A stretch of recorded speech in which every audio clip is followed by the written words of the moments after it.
ദൈവത്തിൻ്റെ അതിപരിശുദ്ധ നാമം വാഴ്ത്തപ്പെടുമാറാകട്ടെ. സ്വർഗീയ സന്ദേശമെന്ന ഈ അനുഗ്രഹീത ആത്മീക ശുശ്രൂഷകൾക്കായി ഞാൻ ദൈവത്തിന് മഹത്വം കൊടുക്കുകയാണ്. ഞങ്ങളുടെ ഈ പ്രോഗ്രാം കാണുന്ന അടുത്തുമകലെയും വിദേശത്തൊക്കെ ആയിരുന്ന യൂട്യൂബിലൂടെ ഞങ്ങളുടെ ഈ പ്രോഗ്രാം കാണുകയും ഞങ്ങൾക്ക് വേണ്ടി പ്രാർത്ഥിക്കുകയും ചെയ്യുന്ന എല്ലാ ദൈവമക്കൾക്കും യേശു ക്രിസ്തുവിൻ്റെ നിസ്തുല്യ നാമത്തിലുള്ള സ്നേഹവന്ദനത്തെ അറിയിക്കുകയാണ്.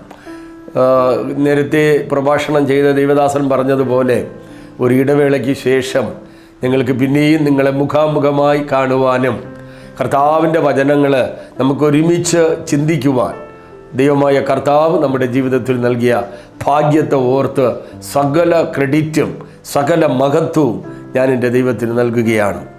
ഇന്നത്തെ ഈ പ്രഭാഷണത്തിന് ആധാരമായി സങ്കീർത്തനങ്ങളുടെ പുസ്തകം 23-ാം സങ്കീർത്തനം അതിൻ്റെ 1-ാമത്തെ വാക്യത്തിൽ നിന്നും തുടർന്നുള്ള ചില വാക്യങ്ങളെയും ധ്യാനിച്ച് നിങ്ങൾക്ക് വേണ്ടി പ്രാർത്ഥിപ്പാൻ ദൈവകൃപയിലേക്ക് ഞാൻ ശരണപ്പെടുകയാണ്. പ്രത്യേകിച്ച് നിങ്ങൾക്ക് എന്തെങ്കിലും വിഷയങ്ങളൊക്കെ ഉണ്ടെങ്കിൽ ഞങ്ങളെ വിളിച്ച് നിങ്ങൾ അറിയിക്കുമ്പോൾ ഞങ്ങൾ നിങ്ങൾക്ക് വേണ്ടി ആ വിഷയങ്ങൾക്ക് വേണ്ടി പ്രാർത്ഥിക്കും. ഒത്തിരി ആളുകളെ ഈ ദിവസങ്ങളിൽ വിളിക്കുകയും പ്രാർത്ഥിക്കുകയൊക്കെ ചെയ്തുകൊണ്ടിരിക്കുന്നു. അവർക്ക് ദൈവാത്ഭുതകരമായിട്ടുള്ള സൗഖ്യത്തെ നൽകുന്നതിനെ ഓർത്ത് ഞാൻ സകല മഹത്വം ദൈവത്തിന് നൽകുകയാണ്. ഇവിടെ ദാവീദിൻ്റെ ഒരു സങ്കീർത്തനമാണ്. ദാവീദ് ചമച്ച ഒരു സങ്കീർത്തനമാണ്. ഈ സങ്കീർത്തനത്തിൽ ദാവീദ് എവിടെ ആയിരുന്നാണ് ഈ സങ്കീർത്തനം ചമയ്ക്കുന്നതെന്ന് ചോദിച്ചാൽ മരുഭൂമിയിൽ താനായിരിക്കുന്ന സമയത്താണ്.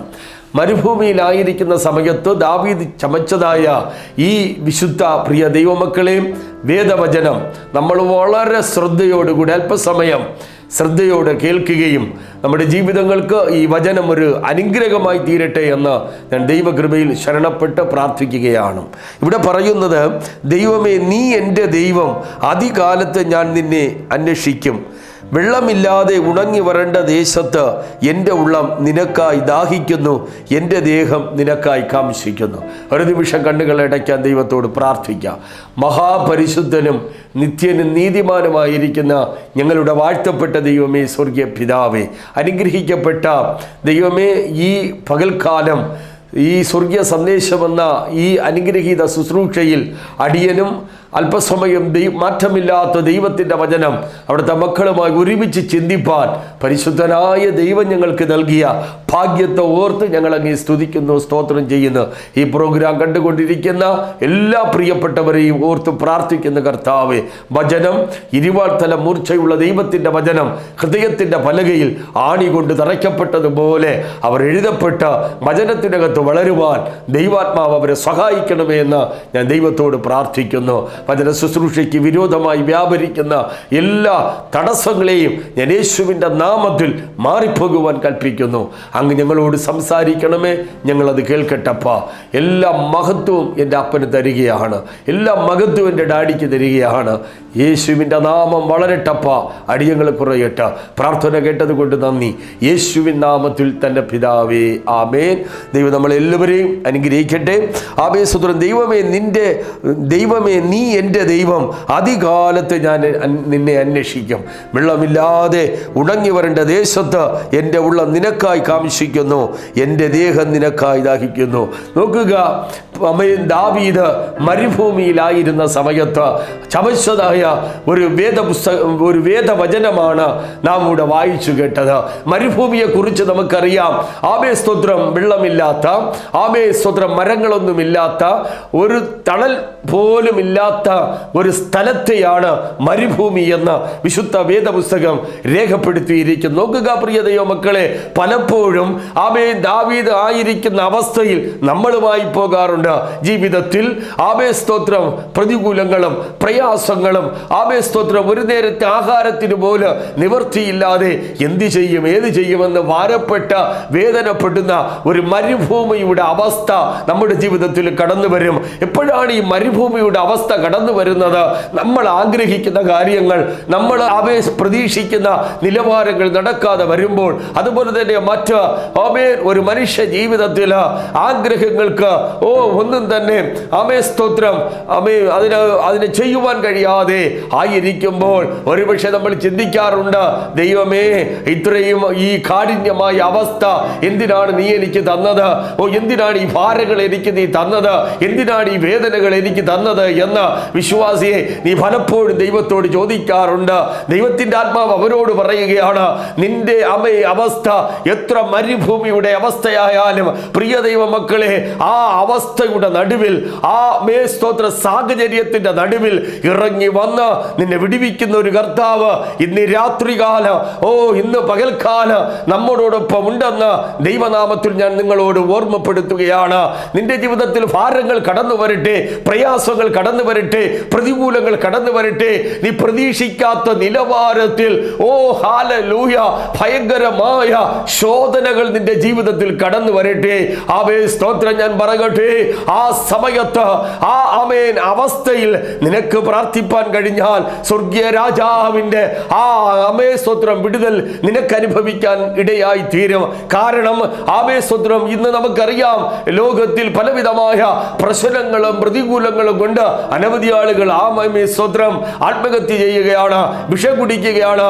ഇങ്ങനെ ഒരു തരത്തിലല്ലെങ്കിൽ മറ്റൊരു തരത്തിൽ സാത്താന്റെ ചിന്തകളിലൂടെ ജനം കടന്നു പോകുമ്പോൾ പ്രിയ ദൈവമക്കളുടെ ദാവീദ് പറയുന്നു, ഞാൻ ഹല്ലേലൂയ എന്റെ സ്തോത്രം ദൈവമേ നീ എന്റെ ദൈവം, ഞാൻ അധികാലത്ത് നിന്നെ അന്വേഷിക്കും.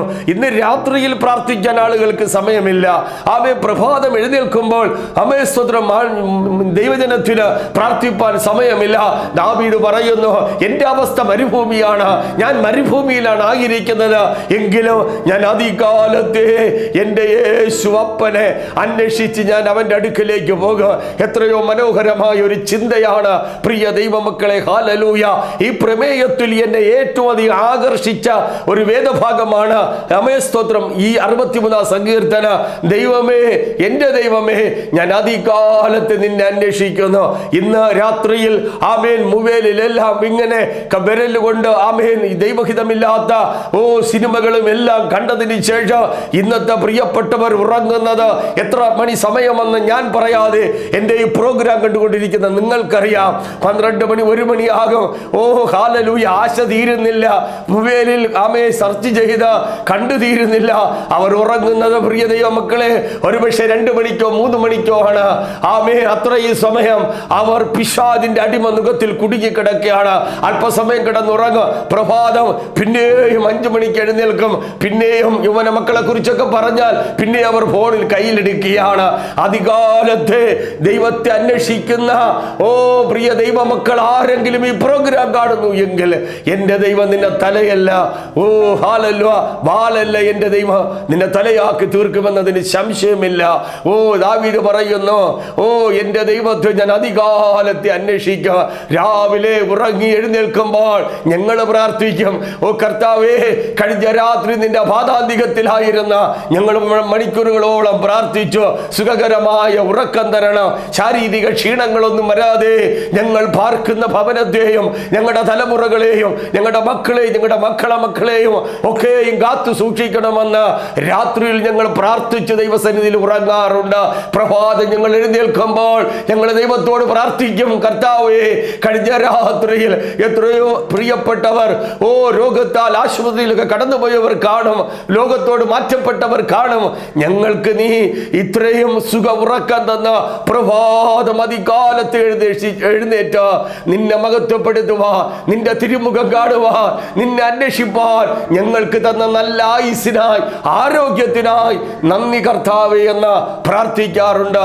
എത്ര പേർ ഇങ്ങനെ പ്രാർത്ഥിക്കും പ്രിയ ദൈവമക്കളെ? മരുഭൂമിയുടെ അവസ്ഥയാകട്ടെ, നിനക്ക് പ്രാർത്ഥിക്കാൻ കഴിയാത്ത അവസ്ഥ നിന്റെ ജീവിതത്തിൽ കടന്നു വരട്ടെ പ്രിയ സഹോദര സഹോദരി. നീ തളർന്നു പോകരുത്, നീ ഭയപ്പെട്ടു പോകരുത്. ഹല്ലേലൂയ. ആമേൻ. നീ അന്വേഷിക്കുന്ന ദൈവം, അധികാലത്ത് എഴുന്നേറ്റ് നീ പ്രാർത്ഥിക്കുന്ന ദൈവം, അവൻ നിന്റെ കൂടെ ഇരിക്കും. ഒരു ഏത് പ്രതികൂലത്തിന്റെ നടുവിലും അവൻ നമുക്ക് അനുകൂലമായിരിക്കണം. അപ്പോൾ ദാവീദ് പറയുന്നു, ഞാൻ മരുഭൂമിയുടെ അവസ്ഥയായിരുന്നാൽ പോലും ഞാൻ അധികാലത്ത് എഴുന്നേറ്റ് എൻ്റെ യഹോവയുടെ മുഖം അന്വേഷിക്കും, ആ തിരുമുഖം കാണുവാൻ. പ്രിയ ദൈവമക്കളെ, ഭാഗ്യം ലഭിച്ചവരാരെങ്കിലും ഈ പ്രോഗ്രാം കാണുന്നു എങ്കിൽ ഞാൻ അവരെ ദൈവനാമത്തിൽ സ്തോത്രം നന്ദി കരേറ്റുകയാണ്. അവർ ഞാൻ ദൈവ മഹത്വത്തിൽ കൊടുത്തു പ്രാർത്ഥിക്കുകയാണ്. അവൻ്റെ തിരുമുഖം നമ്മൾ അന്വേഷിക്കണം. ദൈവത്തോട് അടുത്ത് ചെല്ലുവിൻ, എന്നാൽ അവൻ നമ്മുടെ അടുക്കലേക്ക് കടന്നു വരുമെന്ന് യെശയ്യാ പ്രവചിക്കുകയാണ്. ഹല്ലേലൂയ. നമ്മളാ ദൈവത്തിൻ്റെ അടുക്കൽ പോകേണ്ടത്. ആമേൻ. അടുത്ത ആ ഭാഗത്തിൽ തന്നെ ഹല്ലേലൂയ, ആമേൻ, സ്തോത്രം, അതിൻ്റെ 5-ാമത്തെ വാക്യം പറയുന്നു, എൻ്റെ കിടക്കയിൽ ആമേൻ നിന്നെ ഓർക്കുകയും ഞാൻ രാത്രിയാമങ്ങളിൽ നിന്നെ ധ്യാനിക്കുകയും ചെയ്യുമ്പോൾ. കണ്ടോ, ദാവീദ് പറയുന്നു, ഞാൻ മരുഭൂമിയിലായിരുന്നു ഉറങ്ങാൻ കിടക്കുമ്പോൾ, ഹല്ലേലൂയ, ഞാൻ കിടക്കയിലായിരിക്കുമ്പോൾ ഞാൻ മറ്റൊന്നും ഓർക്കാറില്ല. എനിക്ക് ജീവനെ തന്ന, എന്നെ ഇത്രത്തോളം കരുതലോടെ കാത്തു സൂക്ഷിക്കുന്ന മരുഭൂമിയിലും ഓ കർത്താവേ, എനിക്ക് വേണ്ടതെല്ലാം കരുതി എന്നെ നടത്തുന്ന, ഹല്ലേലൂയ, എൻ്റെ പ്രാണനാഥന, എൻ്റെ പ്രാണപ്രിയൻ, ഗ്ലോറി ടു ഗോഡ്, ഹല്ലേലൂയ, ആമേൻ. ഞാൻ അവനെ ഓ രാത്രിയാമങ്ങളിൽ ധ്യാനിക്കുമ്പോൾ. അപ്പോൾ കർത്താവിനെ രാത്രിയാമത്തിൽ ഒന്ന് പാടി, ഒന്ന് കർത്താവിന് സ്വത്രം പറഞ്ഞ്, ഒന്ന് കർത്താവിനെ സ്തുതിച്ചാൽ നിനക്കൊന്നും നഷ്ടപ്പെടുകയില്ല, നിനക്കൊരു തകർച്ചയും ഉണ്ടാകത്തില്ല. യേശുവേ എന്ന് വിളിക്കുന്ന ഒരു ഹൃദയമുണ്ടെങ്കിൽ ഞാൻ എല്ലാ കൺവെൻഷൻ സ്ഥലങ്ങളിലും എല്ലാ മീറ്റിംഗിലും പറയാറുണ്ട്, യേശുവേ എന്ന് വിളിക്കുന്ന ഒരു നാവ് നിനക്കുണ്ടോ സ്നേഹിത ശ്രോതാവേ? എങ്കിൽ ആ ദൈവം നിന്നെ കൈവിടുന്ന ദൈവമല്ല. സ്തോത്രം, ഹല്ലേലൂയ. ഇവിടെ പറയുന്നു, ഞാൻ രാത്രി എൻ്റെ കിടക്കയിൽ നിന്നെ ഓർക്കുകയും ഞാൻ രാത്രിയാമങ്ങളിൽ നിന്നെ ധ്യാനിക്കുകയും ചെയ്യുമ്പോൾ നഷ്ടമൊന്നും വരത്തില്ല. എൻ്റെ പ്രോഗ്രാം കാണുന്ന മാന്യ ശ്രോതാവേ, സ്നേഹിത, പിന്നെ എന്താ നിനക്ക് ലഭിക്കുന്നത്?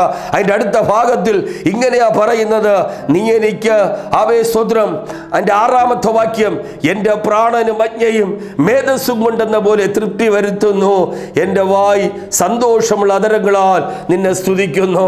രാത്രിയിൽ പ്രാർത്ഥിക്കുന്നത് കൊണ്ട് ദാവീദിന് ലഭിക്കുന്ന അനുഗ്രഹത്തെ കുറിച്ച് ചോദിച്ചാൽ 6-ാം വാക്യത്തിൽ, എൻ്റെ പ്രിയദാസനായ ഹല്ലേലൂയ, കിന്നര വായനയിൽ PhD എടുത്ത, ആരാധനയിൽ PhD എടുത്ത, ദൈവത്തോട് പറ്റിച്ചേർന്ന് ജീവിക്കുന്ന ദൈവാത്മാവിന്റെ സ്വഭാവമുള്ള ഹല്ലേലൂയ ദാവീദ് പറയുന്നു, ഹല്ലേലൂയ, ഞാൻ രാത്രിയാമത്തിൽ ദൈവത്തെ ധ്യാനിക്കുമ്പോൾ, ദൈവത്തെ ആരാധിക്കുമ്പോൾ, ദൈവത്തോട് പ്രാർത്ഥിക്കുമ്പോൾ എൻ്റെ പ്രാണനും അജ്ഞയും മേധസ്സും കൊണ്ടെന്ന പോലെ തൃപ്തി വരുന്നു.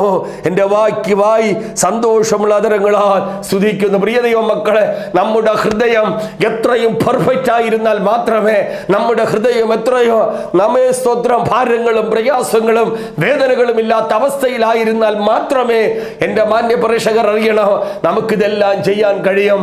ഞാൻ എൻ്റെ സമാധാനം നിങ്ങൾക്ക് തരുന്നു, ലോകം തരുന്ന ആ സമാധാനം നമ്മുടെ ഹൃദയത്തിനകത്ത് വരണം. ദൈവിക സമാധാനം വരണം. ലോകത്തിൽ ആർക്കും നമുക്ക് സമാധാനം തരാൻ കഴിയത്തില്ല. നമ്മൾ എങ്ങനെയും തകർക്കാം, നമ്മളെ സമാധാനം ഇല്ലാതെയാക്കാം, നമ്മളെ നശിപ്പിക്കാമെന്ന് നോക്കിക്കൊണ്ടിരിക്കുന്നതാണ് നമ്മുടെ പ്രിയപ്പെട്ടവർ. പക്ഷേ കർത്താവ് നമുക്ക് സമാധാനം തരാമെന്ന് പറയുകയാണ്. ഹല്ലേലൂയ. ദാവീദ് എന്ന ദൈവഭക്തൻ പറയുന്നു, ഞാൻ കിടക്കയിൽ ദൈവത്തെ ഓർക്കുകയും ധ്യാനിക്കുകയും ചെയ്യുമ്പോൾ എൻ്റെ പ്രാണന് സന്തോഷമുണ്ടാകുന്നു.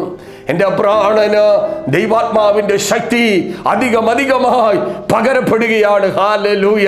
എത്രയോ ശ്രേഷ്ഠമായ ഒരു അനുഭവമാണ് ദൈവത്തിൻ്റെ പരിശുദ്ധാത്മാവ് നമ്മളോട് ഈ പ്രഭാതത്തിൽ സ്തോത്രം ഈ പകൽക്കാലം വിളിച്ചറിയിക്കുന്നത്. ഹല്ലേലൂയ. അതുപോലെ തന്നെ അടുത്ത ഭാഗത്തിലും വേദപുസ്തകത്തിൽ ഇങ്ങനെ പറയുകയാണ്, പ്രിയ ദൈവ മക്കളെ, ഹല്ലേലൂയ, ആമേൻ. അതിൻ്റെ 7-ാമത്തെ വാക്യം, നീ എനിക്ക് സഹായമായി തീർന്നുവല്ലോ, നിന്റെ ചിറകിൻ കീഴിൽ ഞാൻ ഘോഷിച്ചാനന്ദിക്കുന്നു. ദൈവമാണ് നമ്മുടെ സഹായം. നമ്മുടെ സഹായ ഹസ്തമെന്ന് പറയുന്നത് ദൈവമാണ്. യേശു അല്ലാതെ ഈ ലോകത്തിൽ ആരൊക്കെ നമ്മളെ സഹായിക്കാമെന്ന് പറഞ്ഞാലും എൻ്റെ പൊന്നും ദൈവമക്കളെ, അവരുടെ സഹായങ്ങളെല്ലാം മാത്രനേരം മാത്രമാണ്, അത് അല്പനേരം മാത്രമാണ്. ഒരുപക്ഷെ അവർ സഹായിച്ചാൽ നമ്മൾ തിരിച്ചു കൊടുക്കണം. എന്നാൽ എൻ്റെ അരിമപ്പൻ ദാവീദിൻ്റെ നാവിലൂടെ ഉരുവിടുകയാണ്, ഹല്ലേലൂയ, നീ എനിക്ക് സഹായമായി തീർന്നുവല്ലോ. കണ്ടോ, യേശുവപ്പൻ ദാവീദിന് സഹായമായി തീർന്നുവല്ലോ, നിന്റെ ചിറകിൻ കീഴിൽ ഞാൻ ഘോഷിച്ചു ഘോഷിച്ച് ആനന്ദിക്കുന്നു. ആ ദൈവം നമ്മുടെ സഹായദായകനാണ്. അതുകൊണ്ട് അധികാലത്തെ നമ്മൾ എഴുന്നേറ്റ് ആദ്യം അന്വേഷിക്കേണ്ടത് ദൈവത്തിൻ്റെ തിരുമുഖമാണ്. തിരുമുഖം കണ്ട് പ്രാർത്ഥിച്ച് നമ്മുടെ ദൈനംദിന കാര്യങ്ങളിലേക്ക് നമ്മൾ ഇറങ്ങിച്ചെല്ലണം. പരാജയം സംഭവിക്കത്തില്ല സ്നേഹിത, പരാജയം ഒരിക്കലും സംഭവിക്കത്തില്ല. അവിടെ എന്താ സംഭവിക്കുന്നതെന്നറിയാമോ? ദൈവാനുഗ്രഹം. ഓ ഹല്ലേലൂയ, ഗ്ലോറി ടു ഗോഡ്. ഉറബ ശമന വൈഡബ. അവിടെ ദൈവ അനുഗ്രഹമാണ് വരുന്നത്. നീ ഒന്ന് കർത്താവിൻ്റെ സന്നിധിയിൽ ഒന്ന് കാലത്ത് എഴുന്നേറ്റ് ഒന്ന് ധ്യാനിച്ചു നോക്ക്. നിന്റെ പ്രാണന് സമാധാനം കിട്ടും. കിടക്കയിൽ രാത്രി ഉറങ്ങുമ്പോൾ നീ കർത്താവിനൊന്ന് ധ്യാനിച്ചു നോക്ക്. പ്രഭാതം എഴുന്നേറ്റ് ആ ദൈവാനുഗ്രഹത്തെ നിനക്ക് കാണുവാനിടയായിത്തീരും. ഇന്ന് ഈ പകൽക്കാലം ഞാൻ ആത്മാവിനെ വിളിച്ചു പറയുന്നു, എൻ്റെ ഈ പ്രോഗ്രാം കണ്ടുകൊടുത്ത് അടുത്ത മകലെയും വിദേശത്തൊക്കെ ഈ പ്രോഗ്രാം ഓപ്പൺ ചെയ്യുന്ന പ്രിയപ്പെട്ടവരെ, നിങ്ങൾ അധികാലത്ത് എഴുന്നേറ്റ് ആദ്യം അന്വേഷിക്കേണ്ടത് നിനക്ക് ജീവനെ തന്ന അരിമപ്പൻ്റെ മുഖത്തെയാണ്.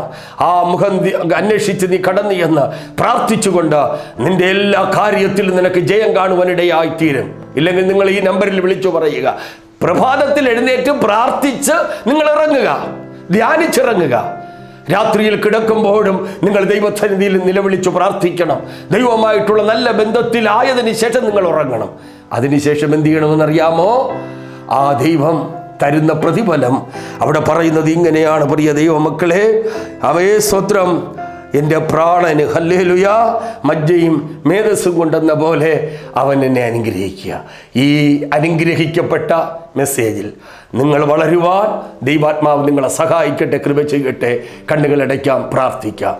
മഹാപരിശുദ്ധ പിതാവേ, സ്വർഗീയ കർത്താവേ, നല്ല ഈ പകൽക്കാലം ഒരുമിച്ചായിരുന്ന് തിരുവചന സത്യങ്ങളെ പഠിക്കുവാൻ ദൈവം നൽകിയ ഭാഗ്യത്തെ ഓർത്തങ്ങ് സ്തുതിക്കുന്നപ്പ. ഒരു വിശ്വാസി എങ്ങനെയായിരിക്കണം എന്നതിനെക്കുറിച്ചുള്ള നല്ലൊരു കാഴ്ചപ്പാട് പരിശുദ്ധാത്മാവ് ഇവർക്ക് കൈമാറിയത് കൊണ്ട് നന്ദി പറയുന്നു. തുടർന്നും കർത്താവേ, ഞങ്ങളിനി ഒരാഴ്ചകൾക്ക് ശേഷം ഒരുമിച്ച് കൂടി എല്ലാവരെയും അവിടുത്തെ രക്തകോട്ടയ്ക്കുള്ളിൽ മൂടി മറയ്ക്കണം. മഹത്വം എല്ലാം അവിടത്തേക്ക് തരുന്നു. പ്രാർത്ഥന കേട്ടതുകൊണ്ട് നന്ദി. യേശുവിൻ നാമത്തിൽ തന്നെ പിതാവേ, ആമേൻ. ദൈവം നമ്മളെ എല്ലാവരെയും ധാരാളമായി അനുഗ്രഹിക്കുമാറാകട്ടെ. ഞങ്ങളുടെ പ്രോഗ്രാമിനെ ഓർത്ത് പ്രാർത്ഥിക്കുക. പേഴ്സണൽ വിഷയങ്ങളുണ്ടെങ്കിൽ ഞങ്ങളെ സ്തോത്രം. ഇനി ഒരു നമ്പർ കൂടെ നിങ്ങൾക്ക് ഇന്നു മുതൽ ഞങ്ങൾ ഇതിൽ ആഡ് ചെയ്യും.